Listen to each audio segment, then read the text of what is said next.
Welcome to science academy. स्वागत है आपका एक और नए वीडियो में।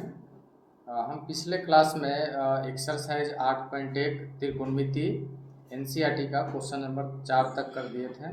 अब अगला क्वेश्चन देखते हैं। क्वेश्चन नंबर 5वां है, given sec theta equal to 13/12 calculate all other ratios. All other ratios का मतलब हुआ कि कॉट थीटा के अलावा जितने भी त्रिकोणमितीय अनुपात होंगे, जैसे साइन थीटा हो गया, कॉस थीटा हो गया, टैन थीटा हो गया, कोसेक थीटा हो गया, कॉट थीटा हो गया, उन सभी का आपको वैल्यू यहाँ पे निकालना है। तो सबसे पहले जो गिवन है उस पर हम बात करते हैं। सेक थीटा इक्वल टू 13/12, इसका रेशियो होता है हाइपोटेनस बाय बेस, यानी कि आपको कर्ण और आधार पता है, आपका परपेंडिकुलर यानी कि लंब निकालना है। तो परपेंडिकुलर का फॉर्मूला होता है P square equal to H square minus B square. H का वैल्यू आपका है 13, बी का वैल्यू है 12, 169, 144, इसको रूट अंदर लेंगे, ये आपका हो जाएगा 25। पी का वैल्यू आपका हो गया 5। अब सभी जितने भी अदर रेशियोज है सबका हम पहले रेशियो लिखेंगे। साइन का होता है p/h,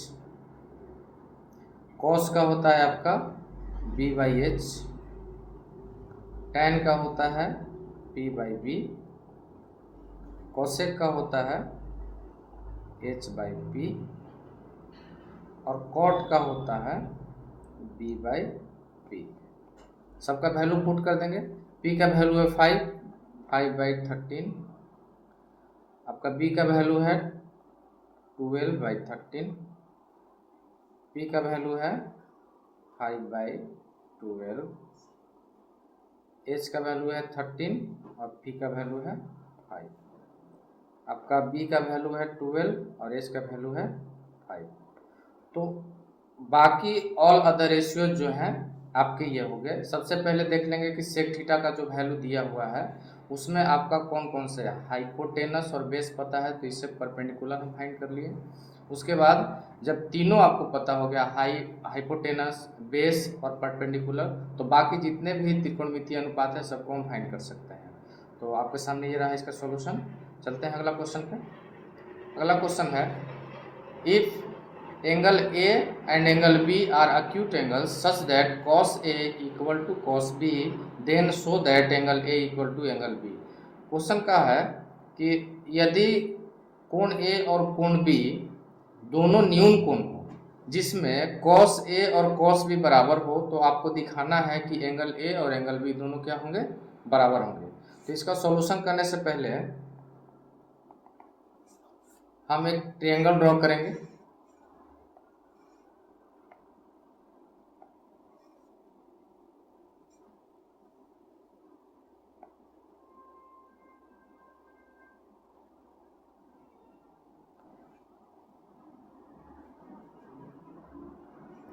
इसमें एंगल सी हो जाएगा ऊपर, ये हो गया angle A, angle B.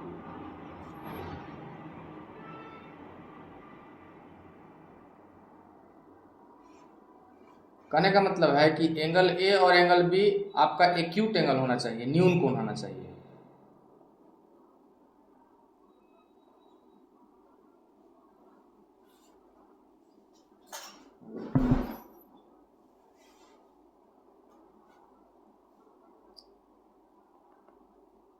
In triangle A B C, angle C equal to 90 degree. अब जो गिवन है उसके अनुसार हम चलते हैं। दिया हुआ है cos A equal to cos B।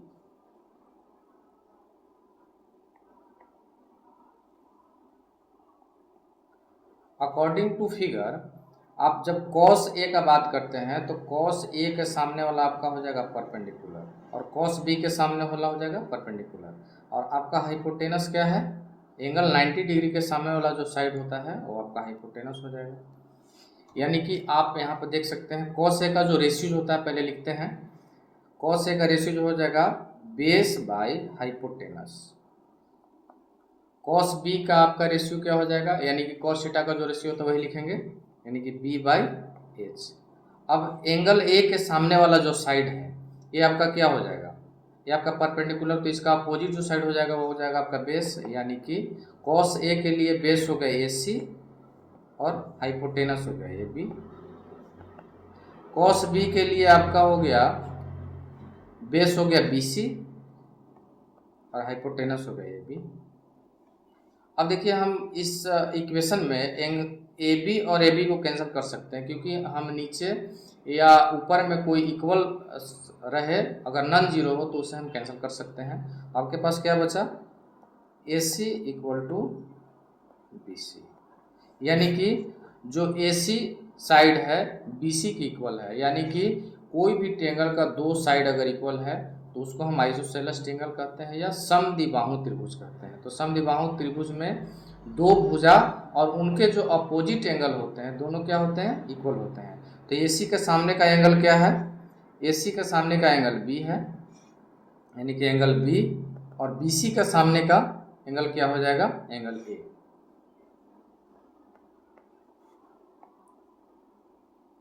Opposite angles of equal side of triangle. तो हमें जो प्रूव करना था वो मिल गया, यानी कि angle A equal to angle B, hence proved.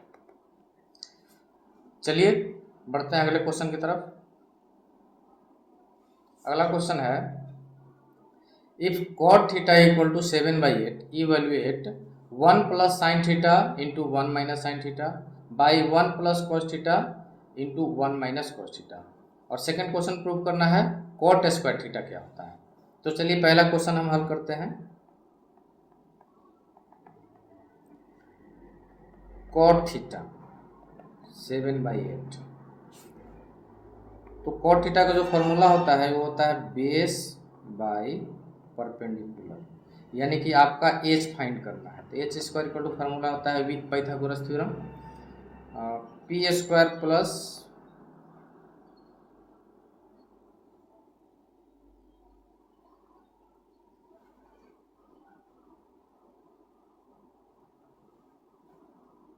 Sorry for interrupted, P square plus B square.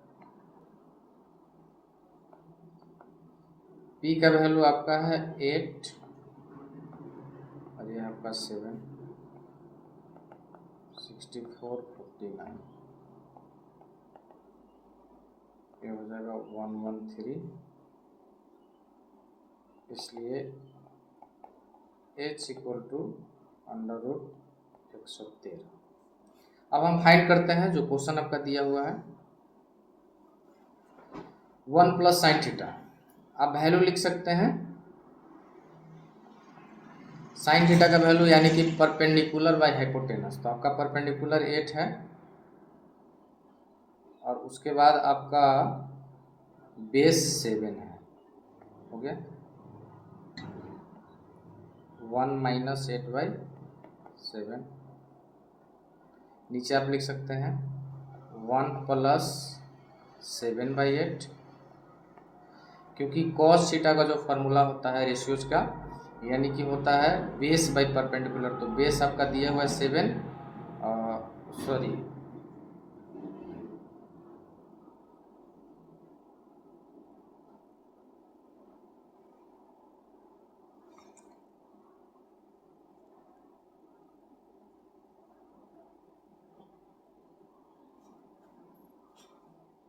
Mistake हो गया,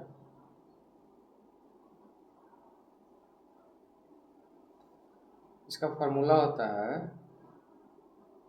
perpendicular by hypotenuse 1 minus P by H, ये हो जाएगा 1 प्लस बी बाई एच और ये हो जाएगा 1 माइनस बी बाई एच। चलिए वैल्यू पुट करते हैं, 1 प्लस परपेंडिकुलर का आपका वैल्यू है 8 और आपका हाइपोटेनस है √113।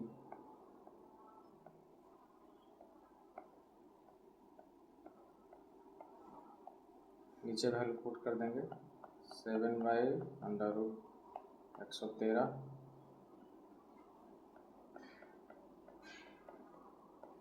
चलिए इसका सॉल्यूशन करते हैं। यहाँ फार्मूला अप्लाई कर सकते हैं, ए प्लस बी इंटू ए माइनस बी, यानी कि 1 स्क्वायर माइनस में 8/√113 का स्क्वायर, 1 माइनस 7/√113 का सॉरी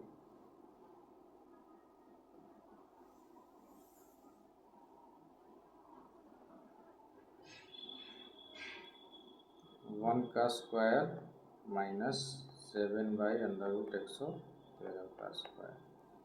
आगे बढ़ते हैं, ये हो जाएगा 1, ये हो जाएगा 64/113, ये हो जाएगा 1, ये हो जाएगा 49 आपका एक एलसीएम ले लेंगे इसका,